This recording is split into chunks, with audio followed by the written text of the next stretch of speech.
As a Black business owner, I want to be in North Minneapolis and help provide jobs. At MP Uptown, we pay above living wages, hire people who have made mistakes in the past, and believe in social justice. We have over 175 Google reviews with a 5-star rating. Let us handle your next print project because when you support our business, you support the community. Call 612-870-0777 or visit mpuptown.com. That's mpuptown.com. We print everything.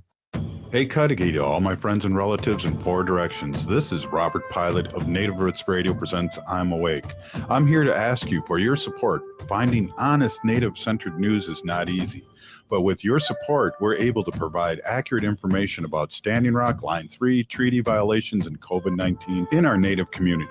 Please visit Native Roots Radio Network on Patreon and donate if you can. That's Native Roots Radio Network on Patreon. Pinigigi, and thank you for your support. The city of Minneapolis is now on Native Roots Radio with Minneapolis AIR. AIR stands for American Indian Relations. Host Christine McDonald talks to people about important things affecting the city's Native communities. Minneapolis AIR dives into topics like public safety, public health, elections, and so much more. Tune in to Minneapolis AIR on Native Roots Radio from 5 to 6 p.m. on the second Wednesday of every month, right here on AM 950. Temperatures are cooling off and fall migration is underway. Do you know what that means? Eagle viewing season is almost here, and the National Eagle Center is your headquarters for information and experiences. This winter, experience bald and golden eagles in the wild with an unforgettable, expert-led field trip. Plan your private eagle habitat tour and learn where the best eagle viewing is with weekly eagle counts. Plus, you can visit the eagles at the center all season long. Plan your visit or experience today online at nationaleaglecenter.org.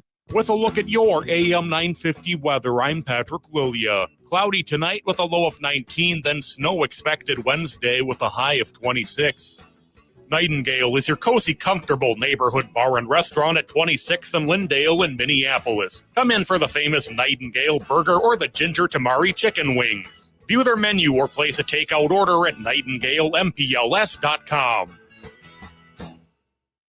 Portions of Native Roots Radio may be pre-recorded. It's a good day to be indigenous. Get up, stand up. They are going to become more brutal. Because all the hippies were trying to be Indians anyway. They're going to become more repressive because it's a matter of dollars and their illusionary concepts of power. Hey, Victor. We must live in balance with the earth. And also with recent happenings at Wounded Knee. I am awake. Welcome to Native Roots Radio presents I'm Awake, and I'm your host, Wakanja Hade. Aho, hey, Kargi. Welcome to all of our friends and relatives in 4 directions. You are listening to Native Roots Radio presents I'm Awake. We discuss local and national Native news and events here on Native Roots Radio. This portion of the show is supported by Native Roots Radio Network on Patreon, supporting honest Native news, stories, and events from Natives themselves. Native Roots Radio Network on Patreon. Today we have an awesome lineup of guests for you, but I want to quickly introduce or let our guest host introduce themselves. That's me. I'm taking over the show today. Robert is on a plane, and I always love to be able the opportunity to come on and share what I'm doing. But some of the work that I get to do is with my friends. So I'm Heather Keeler, state representative for District 4A in Moorhead. But I'm so much more than that. I'm a spud mom. I do a lot in the community, public speaker. I just actually signed up to do door dashing. And so I'm a woman of many traits, really. But when I got the opportunity to bring some guests on, I thought, what else than some of my classmates? A lot of us are going into our 3rd re-election, and it's kind of crazy to think that. Me and Cedrick were just talking about like how young our kids were when we ran first and how that plays a role in it. So my first guest is actually my seatmate on the House floor, which means we get into a lot of trouble together, good trouble. But we have Cedrick Frazier joining us today. Hey, Ced. Hey, Heather, how you doing? Glad to be here.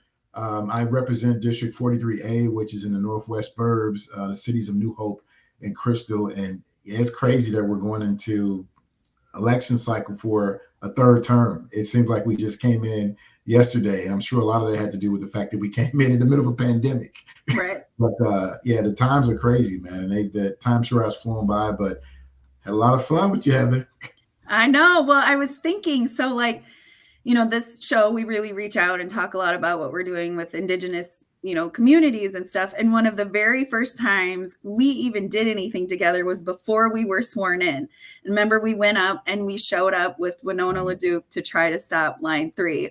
Tell me, like, as you reflect on that, what was that moment like for you, and kind of how did that launch the way that you show up? Because you're a huge ally in the work that we do, supporting our tribal nations and tribal communities. Yeah, well, I always think a big part of the work that we do is about showing up for those that we represent, showing up for those that we advocate for when they need us in those moments, to show that they're not alone and to amplify the situations or the struggles that they're going through, to try to put resources there and just get them the support that they need. One thing I remember about that was, it was cold. It was. And I remember when we were there causing good trouble, and we were pushing back on some of the private hired security that they had, that I think was from Texas, that was trying to get us to leave the spot, and thinking, and I think they actually called state authorities on us. And I thought, we might get arrested today. Yeah. But there was no fear. It was about, we were in the right place at the right moment, doing what we should be doing. I mean, the reason we were running was for that specific reason, to ensure that we were going to be able to help people. And that's what I take away from that day. Mm-hmm. Well, and now talk about the committees that you sit on, and how just some of those experiences really shape the conversations that you're able to have and lead, and some of the maybe even amendments, that you've put into some of your bills with that community in mind. Well, I sit on the Public Safety Committee. I sit on the Education Policy Committee. I sit on the Judiciary Committee, and I sit on the Economic Development Committee. And obviously, all of those things, when we think about the issues that we face in our state in terms of disparities that particularly impact our Indigenous communities and our Black and Brown communities, most of our work is trying to figure out ways to disrupt and to reverse those type of disparities that we have in our state. And I think from a public safety perspective, I'm always trying to ensure that we focus on the way that whatever our policies are doing, that they maintain the sovereignty of our tribes, but also provide access to the resources that we're putting in those spaces. And I know I often ask you, or Chairbacker Finn, in terms of trying to really make sure I have a good pulse and a good understanding of what's needed. And I know I often reach out and say, hey, here's some policies that I'm thinking about. I need to talk to a tribal leader to see how this may impact them, or if there's something that I'm not paying attention to that would impact the way the tribes are going about their business. And of course, you all have always been able to help me make those connections, and to make sure that we're creating policy that's going to be very helpful, for everyone in the state of Minnesota, but particularly for our sovereign tribes here.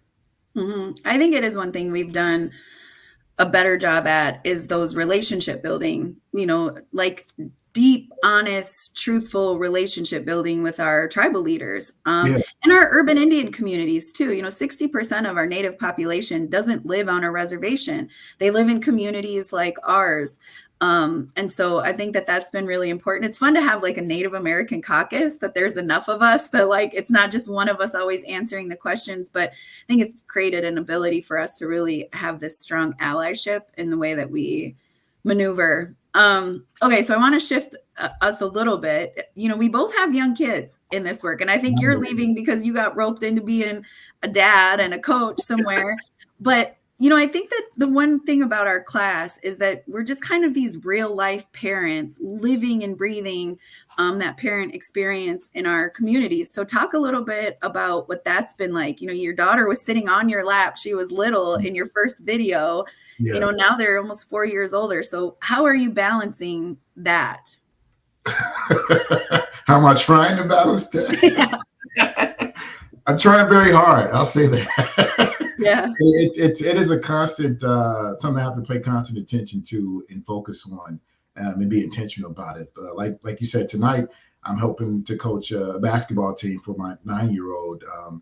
Had not planned that, but people's schedules come into play, and some folks weren't able to fulfill that commitment. So myself and my wife are stepping in to help do that. And we're happy to do it because our daughter's dad, we wanted to have a good experience along with the other kids.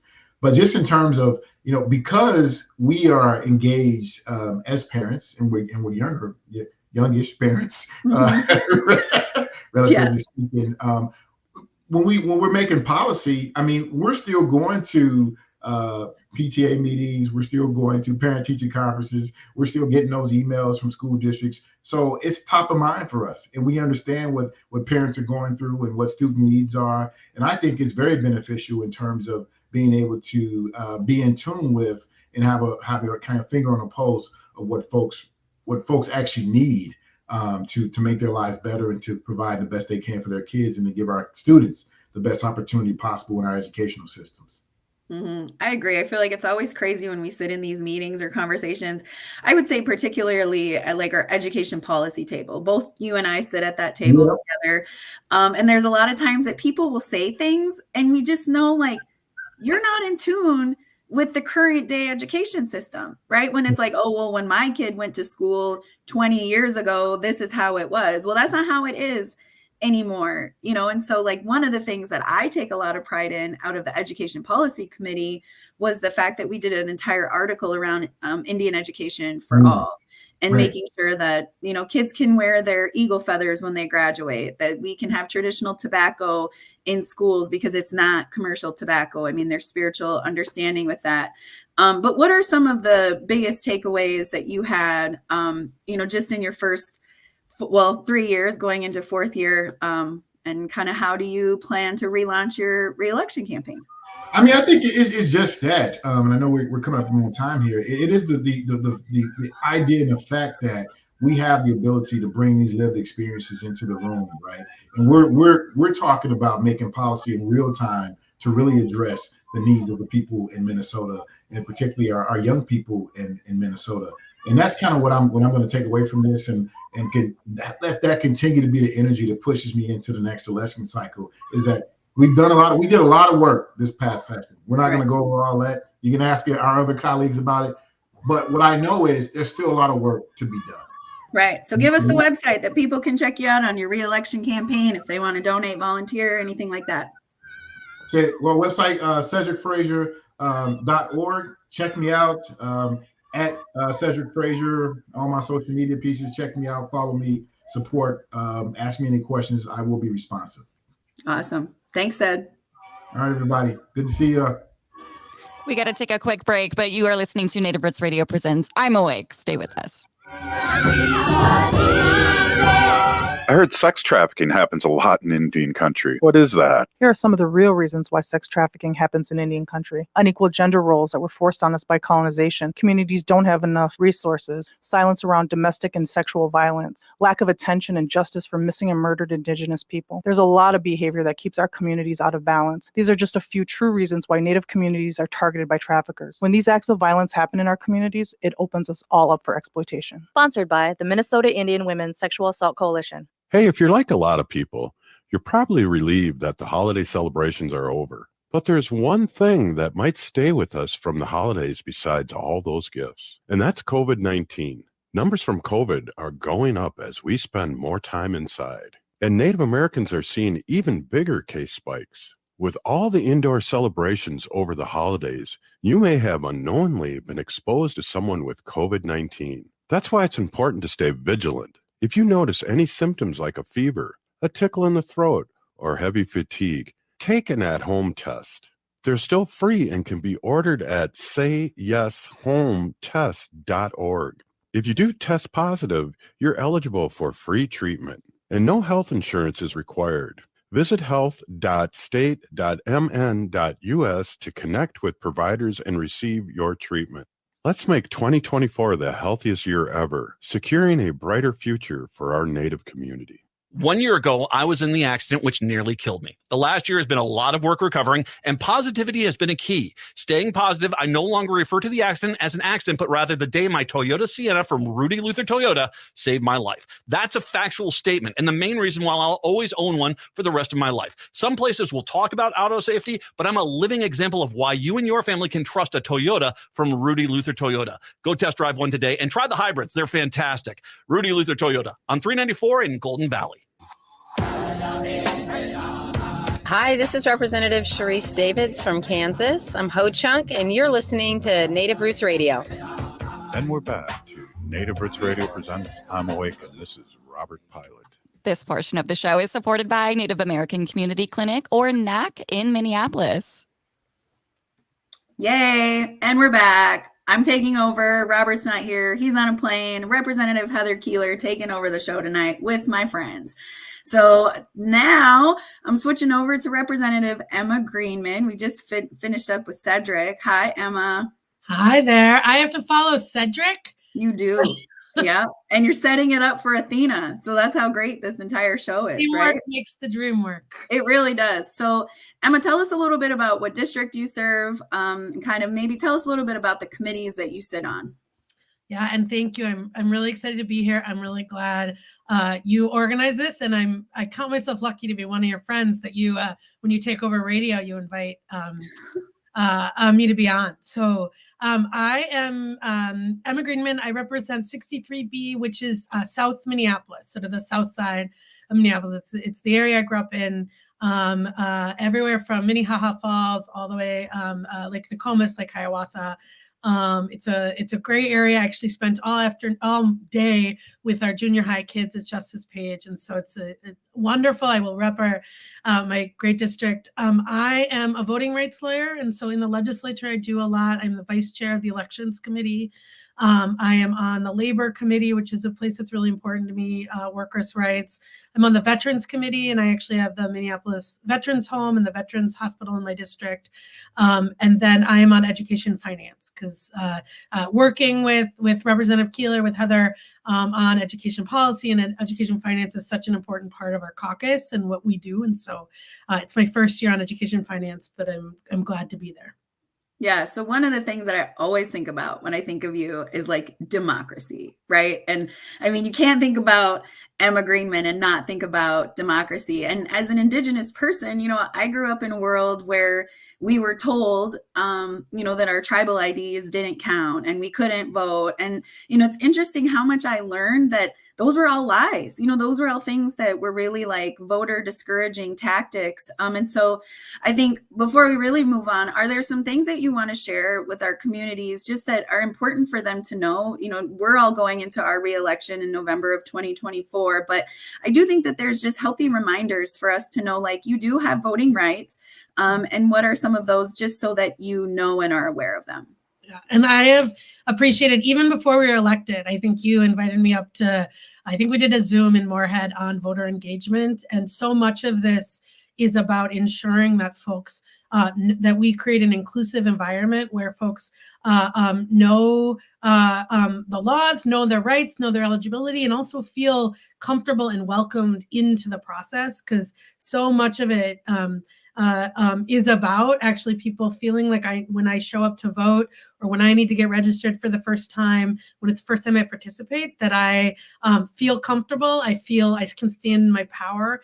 And there are people around me. There are both not just elected officials, but election workers and community around me that support me. And so I really appreciate the work you do in Moorhead and around the state. I know that in Minnesota, when we talk about ensuring that everybody can vote, we have high voter participation, but we also know that our disparities, our generational disparities, our BIPOC disparities, our disparities with Native versus white voters is real and has an impact on our political process. And so it is all of our jobs to build that inclusive, multiracial, multi-generational politics. And I followed Cedrick, but Cedrick and I and our other colleague, Liz Bolden, started this Inclusive Democracy Caucus in the legislature in order to do that, to say, I'm a voting rights lawyer, so I talk about this all the time, but my goal is to turn everybody into champions in their own community to ensure that we're doing that. So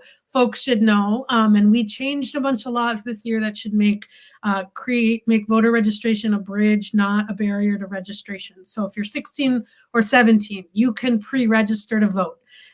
Kids in our high schools, and if you have 16 or 17-year-olds, if you're a teacher with 16 and 17-year-olds, or if you are a 16 or 17-year-olds, getting pre-registered to vote. So then when you turn 18, you'll automatically be registered to vote.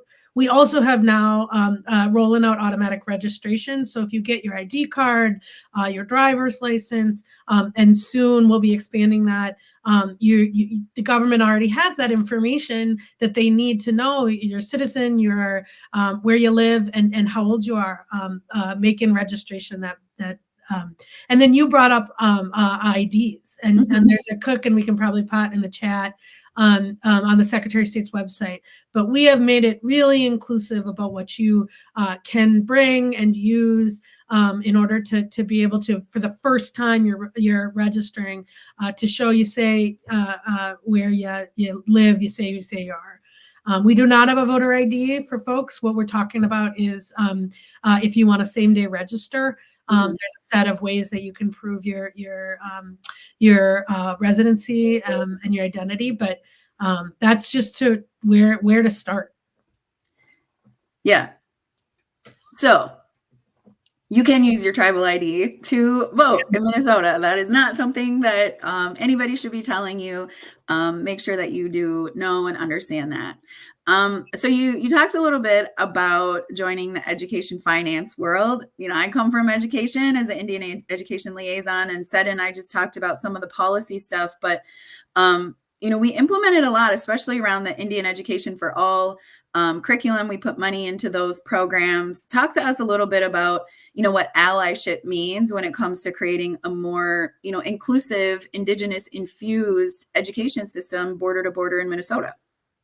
Yeah, this is where my democracy framework hits all the other work I do. You know, the way that we should be creating policy is hand in hand with Minnesotans, with the folks in our district, the folks who are impacted, with the folks who have been left out of the process. And so the best way to know and understand and think about what we should be doing is not just to ask, but just to do it together, right? To set priorities together. We know we are a big, broad, diverse state. And one of our jobs, one of the hardest parts of our job, that Heather and I and Sed and Athena all represent different areas of the state, and we serve with people who represent very different areas of the state. And some of our job is really to have to be able to understand and to reach out and to center the folks who are actually not just in our districts, but who are impacted by these policies. And I think that when we talk about infusing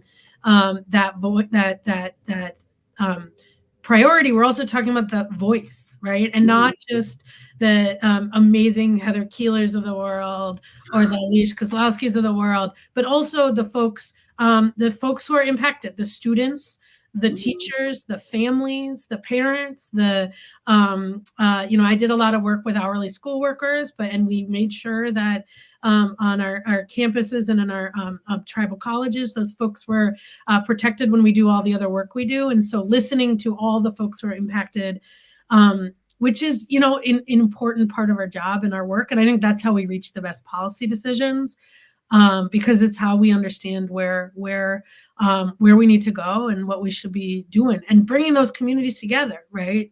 One of the things I will say that I've told Heather this a lot, but I'm really, really proud of the MIFPA bill that we passed. But one of the things I'm most proud of is how we passed it and how, particularly through Heather's leadership, and I'm not just saying this because I'm on with you. You've heard me say this before, but it was an opportunity to really engage our all of our communities. We did some work in my own community of really understanding our history and how it systemically impacts the now and how we need to change that. And that bill, I think, allowed us to have a conversation that was deeper and is educational and also activating as we move forward. And so that is my long-winded way of the way that we do this is centering the people who are impacted by the policy we create. Right. I think you bring up a good point because MIFPA, which is the Minnesota Indian Family Preservation Act, was the Minnesota version of the national ICWA when it was under Supreme Court jurisdiction, and we just didn't know what was going to happen. That, I really took it back to my roots of just educating people about Indigenous history and why it was so important. A lot of people don't know that Indigenous people are the only politically protected class of people, and that, we've had generations and decades of the government trying to dissolve us as humans. And so really getting a full green board in the House in the middle of session came because we educated each other. And it was, you know, not in my representative hat, in my other world, when I do my two feathers educating, it is amazing to me how much people just didn't learn about us in the education system and how that plays out in their decision-making factors, right? And so, you know, we're educating grown adults about things that we should be learning in our K-12 systems. And so I do appreciate that you continue to help educate your community about that work, because education is really a lifelong thing. So quickly before we wrap up. I just want to say on that, after spending all day with the junior high, they have a year of Minnesota history that I didn't have in the same school district. But also when I was asking 7th and 8th graders, what do you talk about? What they said was, we talk a lot about the history of Minnesota as Dakota and Ojibwe land. And it was just like coming out, but that was not the education. I grew up we had a pretty liberal education, but I did not have that. And so it is really exciting to see that actually change the next generation of education, because I think it'll change the next generation of policymaking and government and democracy. Yeah. And it's representation, you know, like as Indigenous people, we have to see ourselves in these spaces and we have to talk honestly about it. So thank you, Emma, for joining me. I know you're headed off to another event because, as you always do, you stay very busy and very active. But quickly give us your information. If somebody wants to support you in your reelection campaign, how can they find that for you? My campaign website is Emma Greenman, at Emma Greenman, .com. Gotta get used to that. EmmaGreenman.com. Or you can find me on Twitter or Facebook at Emma Greenman. And yeah, we are always looking for, you know, in a district like mine, we're also doing a lot of work to support folks like Heather and others, and also to make sure that at the top of the ticket, we have good pro-democracy, pro-worker, pro-family candidates that are going to do right by our people. Sounds good. We got to wrap up. We'll be back in a minute. Thanks, Emma.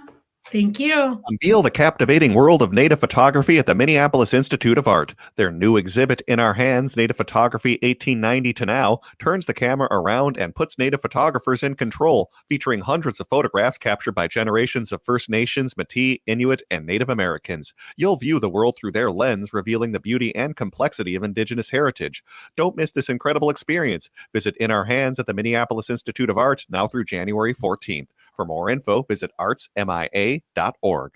Hi, I'm Claudia with MinSure, Minnesota's official health insurance marketplace. With MinSure, you can compare health plans from multiple companies and get free help from a trusted expert. Whatever health plan you choose with MinSure, it's guaranteed to cover essential benefits, so you can get the care you need. See if you qualify for discounts, available only through MinSure. If you need quality, comprehensive health insurance, get started now at minsure.org. As we age, it's important to invest in our health and to help protect it. Like the flu, COVID-19 is always changing. That's why it's important to stay up to date on your vaccines. By getting the flu and COVID-19 vaccines, you can renew your body's defenses and lower the risk of getting sick. Get your health boost and protect yourself against the flu and COVID-19. Find vaccines near you at vaccines.gov. That's vaccines.gov. Hi, I'm Claudia with MinSure, Minnesota's official health insurance marketplace. With MinSure, you can compare health plans from multiple companies and get free help from a trusted expert. Whatever health plan you choose with MinSure, it's guaranteed to cover essential benefits, so you can get the care you need. See if you qualify for discounts, available only through MinSure. If you need quality, comprehensive health insurance, get started now at minsure.org. As we pack away the ornaments and bid farewell to the holiday season, it's time to unwrap the gift that keeps on giving, getting protected by a COVID-19 vaccination.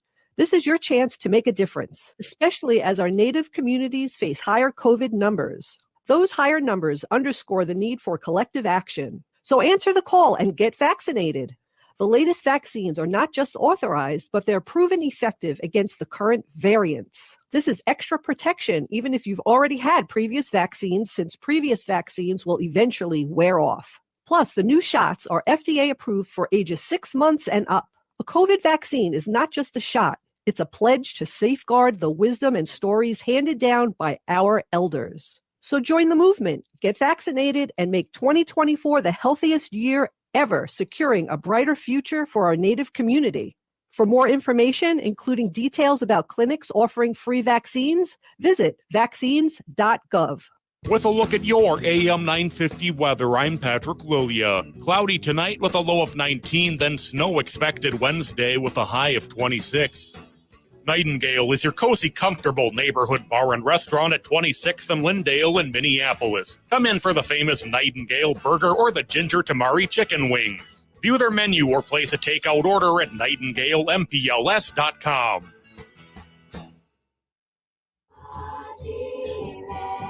You're listening to Native Roots Radio. This is Spirit from Reservation Dogs. Get up and listen.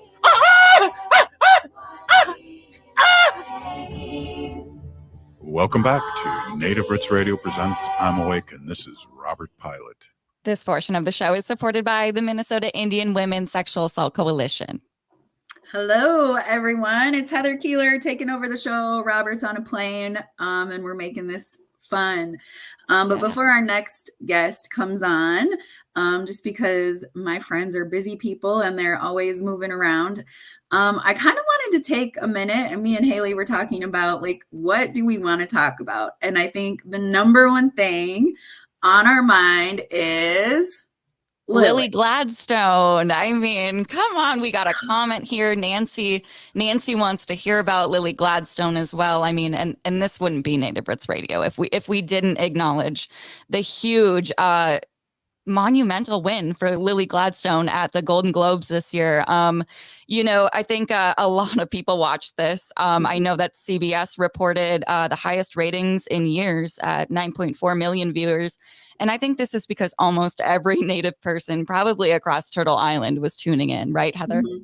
Yeah, I mean, I think that there's this piece. We always talk about representation and how much that matters. And she started her acceptance speech in her language, and I just always get so emotional. Like, it's not a language I necessarily have to understand or my own, but there's something that's so powerful, right, about seeing somebody like you get up in a space and speak their language so powerfully. And what I loved the most about that is that she gave a lot of credit to her mom, and she talked about, like, how her mom really pushed her school district to provide language in the schools so that they didn't lose that. And so, I don't know, I feel like I cried like the couple times that I've watched her speech, because the first time, we're just so in awe that somebody who looks like us is in this space and celebrated, which I think when we're not seen in spaces, I've always said it subliminally tells us that we don't belong.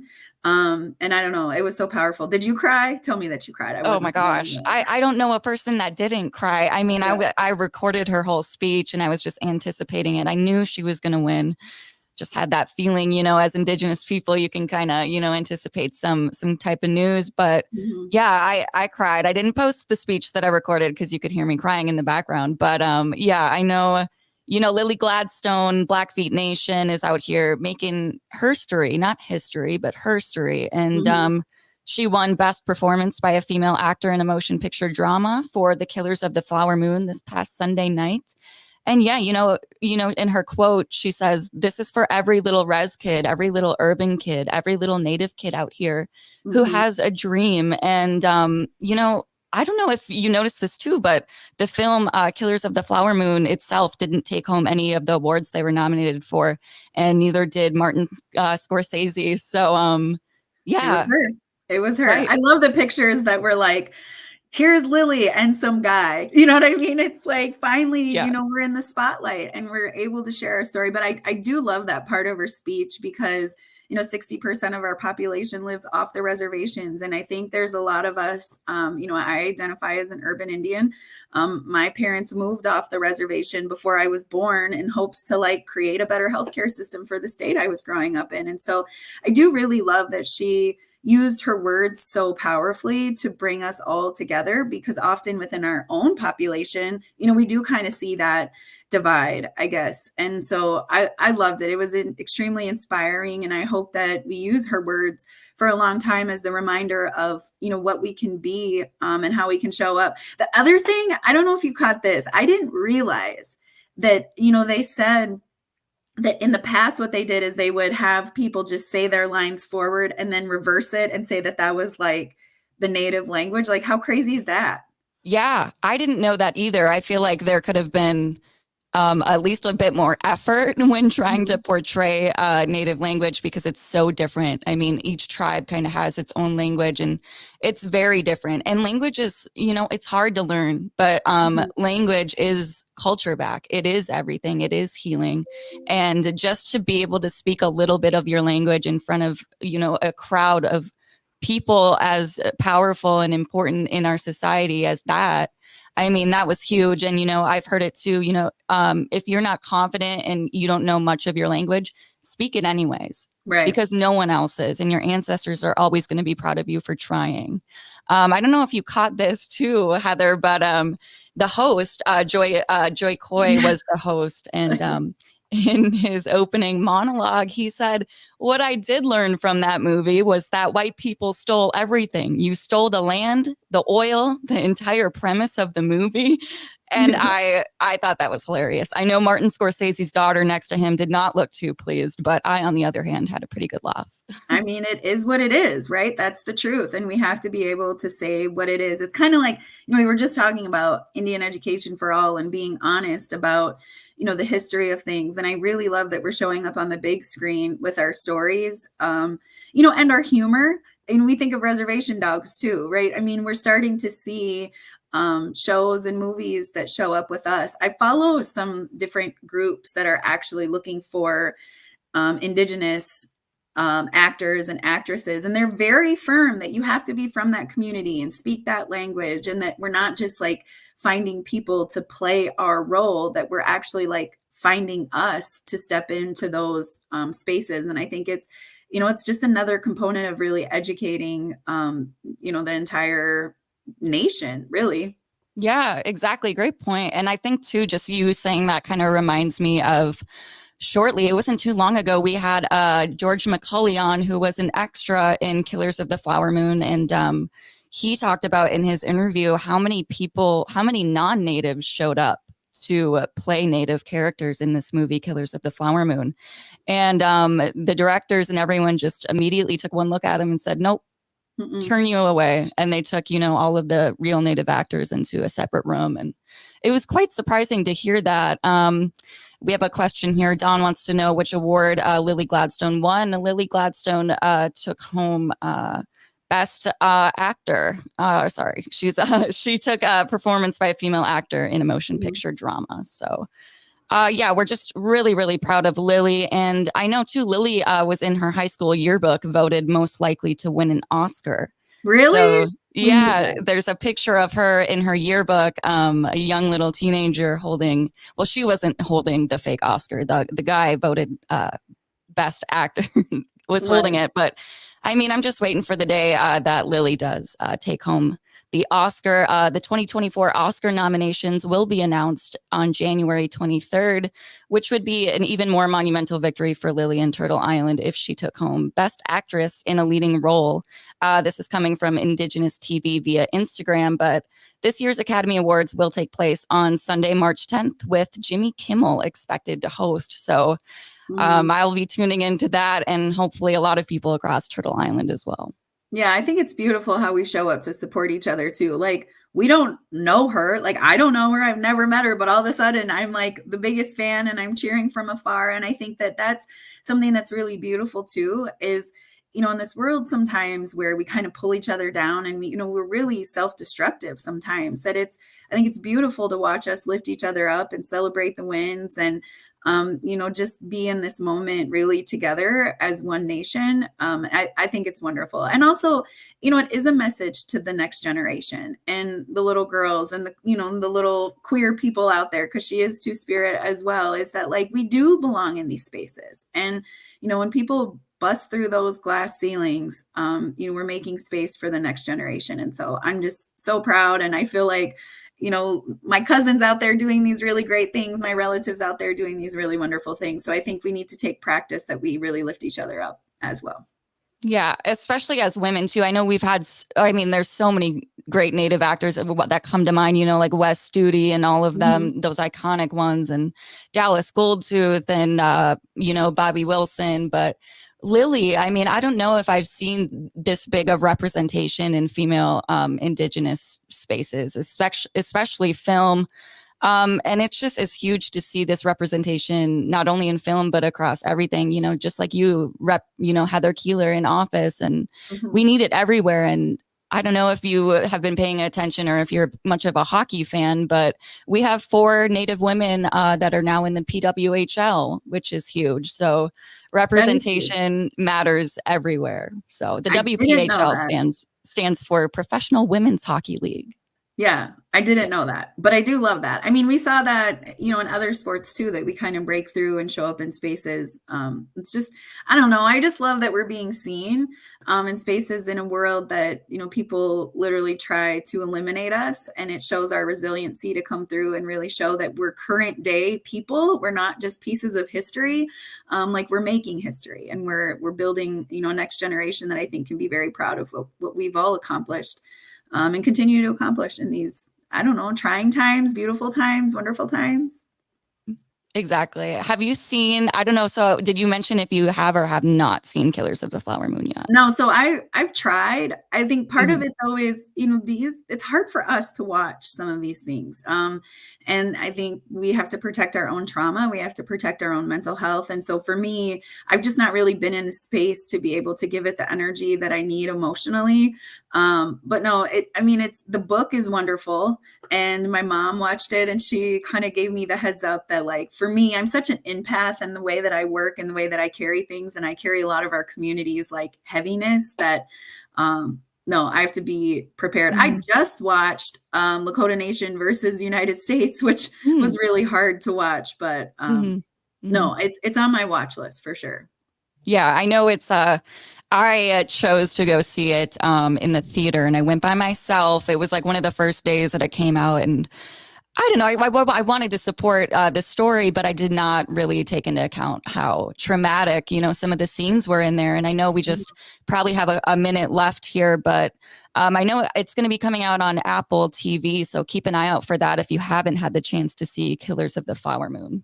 Yeah. And, build that support network, because it is hard. That is one thing that I've heard from our community, is that it does, really talk about the trauma that has been experienced. And so just making sure that you're in a good place and you have the people around you to love you as you kind of walk through that as well. Yes, absolutely. Well, Heather, I know we have one more segment coming up after this next break that we're going to go to shortly. Do you want to announce who our last guest is here? Yeah, it's been really fun. So I'm bringing Athena Hollins on, Representative Hollins. She was also somebody else who was in my class. We all came in the pandemic. And so it's always fun to kind of watch us grow together. But she's the whip of the House. And so we'll talk about what that actually means, what her roles are, and what kind of some plans are moving forward in the next re-election that we all have. Awesome. Well, I know I'm looking forward to it. Hey, you're listening to Native Roots Radio presents I'm Awake. We're here with guest host, Representative Heather Keeler of Minnesota, and we'll be right back after this short break. Stay with us. Minnesota has the only original wolf population in the continental United States. And 80% of Minnesotans believe the wolf should be protected. Howling for Wolves is asking Minnesotans to respect our true wildlife manager, the wolf. Their survival is critical to our ecosystems, our communities, and even our economy. As highly intelligent animals with strong social bonds, Minnesota wolves deserve to be protected and admired. Learn more at howlingforwolves.org. Let's live and let howl.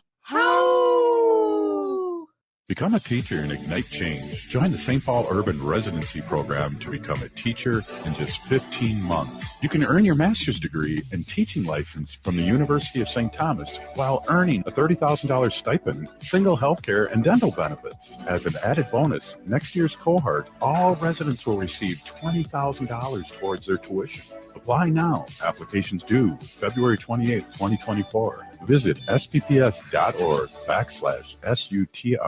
J&S Bean Factory is a native-owned, community-supported, cozy, artsy coffee shop which offers roasted on-site beans, live music, and baked goods. Relax in the beautiful outside patio. City Pages writes, voted top 10 coffee shops. Tucked into a quiet corner of St. Paul's Highland Park neighborhood, this coffee shop roasts beans on-site from the best coffee-growing countries in the world. Located at 1518 Randolph Avenue, St. Paul. The good stuff. The city of Minneapolis is now on Native Roots Radio with Minneapolis AIR. AIR stands for American Indian Relations. Host Christine talks to people about important things affecting the city's Native communities. Minneapolis AIR dives into topics like public safety, public health, elections, and so much more. Tune into Minneapolis AIR on Native Roots Radio from 5 to 6 p.m. on the second Wednesday of every month, right here on AM 950.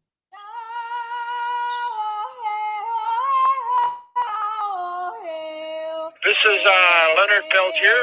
I am in Coleman 1 U.S. Penitentiary, and I'm listening to Native Roots Radio. And we're back to Native Roots Radio presents I'm Awake, and this is Robert Pilot. This portion of the show is supported by Howling for Wolves, protecting wolves for future generations. Oh, you made me do it. I did it with you. Yeah. Okay. This is Heather Keeler taking over. Robert's on a plane. I keep saying that. I don't even know. I mean, I physically saw him on a plane, so I know I know he's on a plane. Our next guest is running a little bit late. And so I guess I'll sort of fill in. I keep asking my guests what their re-election efforts look like and kind of what it's been like. And so I am running for re-election. I feel like this is the time of year when we kind of talk about like who's retiring, who's going to run again. But I do want to give a shout out to Jamie Becker-Finn. She's the chair of Judiciary. She's in the Native Caucus with us. And she announced her retirement back in December. And not that she's watching in this moment, but I do want to give her a lot of credit. She really sat in spaces as the only Native in the House when Mary Kunesh went over to the Senate. And I know that that's hard, you know, being in this work and having to be the voice for really a really unique, beautiful community it's hard to do. And I think she did a fantastic job, and I'm sad that she's leaving, but I'm so grateful for the opportunity to have to work with her. And so sort of left me no choice, right? Because like two of us can't leave at the same time. And there's a lot of like wheels that were spinning kind of in motion. So yeah, it's nuts that she's leaving, but I am running again. And so I know, right? I kind of feel like I'm half crazy, but also like it's fun to be able to do this. But some of the things that I think I'm the most like proud of is the work that we did. Like we mentioned earlier, we did Indigenous education for all. You know, working in the schools, Haley, I saw, you know, administrators tell our kids they can't wear eagle feathers when they graduate, or you know, just having funding to be able to support the needs that we had as students. We really are addressing mascots and making sure that, you know, we don't have mascots in the state that are harmful to our communities. And so I think it's little wins like that that make it a little bit easier to go back and continue to do the work. But the coolest thing is that we made Indigenous Peoples Day a state recognized holiday, and passed MIFPA into some pretty, I would say, solidified language so that our Native children can continue to be protected and placed with other Native families. Yeah, all really great things. And the whole not being able to wear your eagle feather, or, you know, I have a really great question that I've been kind of meaning to pick your brain. I know we've talked about mental health a lot with you on the show, and you're a huge advocate for that, as well as I am. What would you say for someone who's trying to advocate maybe smudging in maybe like say a therapy setting for some place, you know, across the state that might not allow that in a building where healing is supposed to happen? And as a cultural person, you know, what advice would you give that person to kind of speak their voice and speak their truth? I mean, that's an issue everywhere. I have been fighting this battle with the healthcare systems for a really long time. Starting with I used to work for Sanford. I used to work for Urban Indian Health, and we talked a lot that, our healing from our illnesses isn't always white man medicine. I mean, we burn sage. Sage kills airborne bacteria. In the 1978 Act for the Act of Native American Religious Act says that we are legally able to practice our spirituality, which comes with our medicine. There's also exclusions in the fire code. So if you're ever being told like, well, no, we can't have fires in here, this is a really unique way to kind of get into that. Like those are the barriers that people will tell you, but they're not real.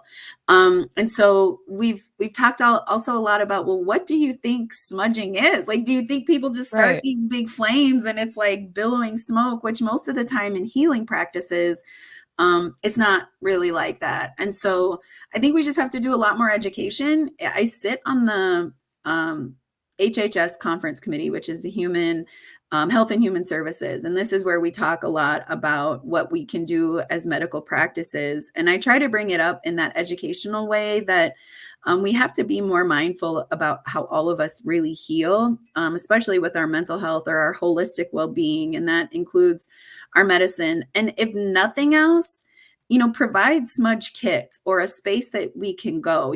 How many times have you ever been to a hospital and they have a chapel there for you, to go to? And so I think we just have to keep pushing back on that narrative that says we can't, because we absolutely have the right to, and we just have to continue to educate. But that's also why it's important that we show up in those spaces, like as therapists and as physicians and working in our medical field so that we can continue to advocate for that. Because you're right. It's one of those things that people say, oh, I don't like the smell of it, or I don't want to do that, or my other clients will be upset about it. And it's like, so you're taking away what is best for me because you care so much about what everybody else is going to say, doesn't necessarily help our mental health. Exactly. Yeah. And the whole fire code is a excuse that I've heard a lot.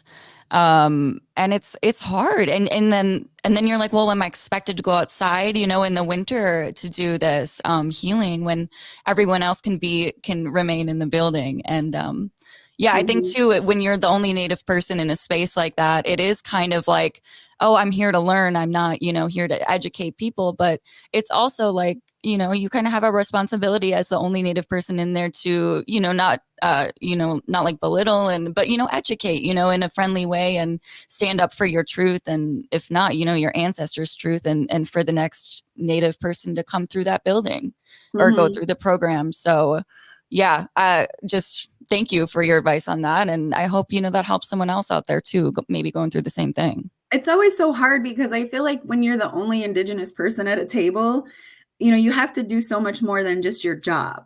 I see that a lot in the legislature. Like as a legislator, I'm there to make policy. I'm there to make sound decisions on our state budget. And often I end up educating all my colleagues and people at the table, or like it never fails, right? When there's a conversation happening about anything with our tribal nations or Indigenous community, nobody else wants to say anything, but all eyes will turn and look at me or Leash or Jamie Becker Finn to give the Native perspective. And so, I mean, it is hard. And I know that that's daunting, and especially when you're the only one in a space, that can really feel like a lot to carry.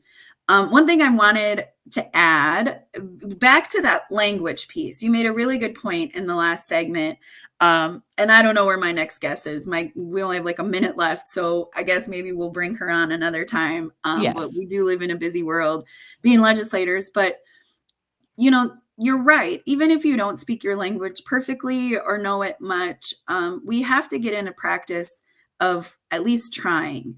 But I think that there is this barrier that even our elders or people who do speak the language fluently or better than us sort of criticize us. I've experienced that a lot, like that I didn't say this right, or you should say this, or why don't you introduce yourself like this? And I think we need to have a little bit more grace and patience with each other as we learn, because some of us are products of boarding school. Some of the assimilation did work for us, and we're trying so hard to get that back. And so I think within our own communities, we need to be a little bit more kind as we help our next generations or older people that are just trying to learn the language too, to really just help us show up in the best way and not, like criticize us, but more help us, because the language is hard.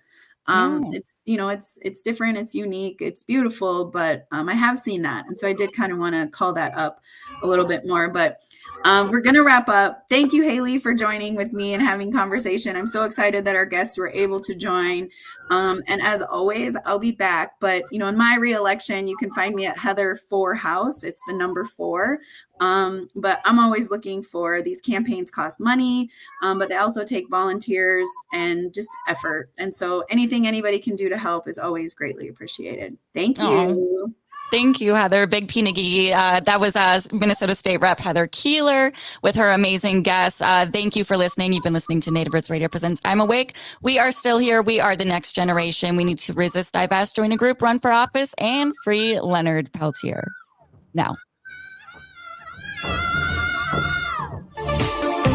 Hi, everyone. I'm Andy Otto with Twin Cities Pride Amplified, inviting you to join us this Saturday at 3 p.m., where we'll be discussing the 2024 Minnesota legislative session with Kat Rohn, the executive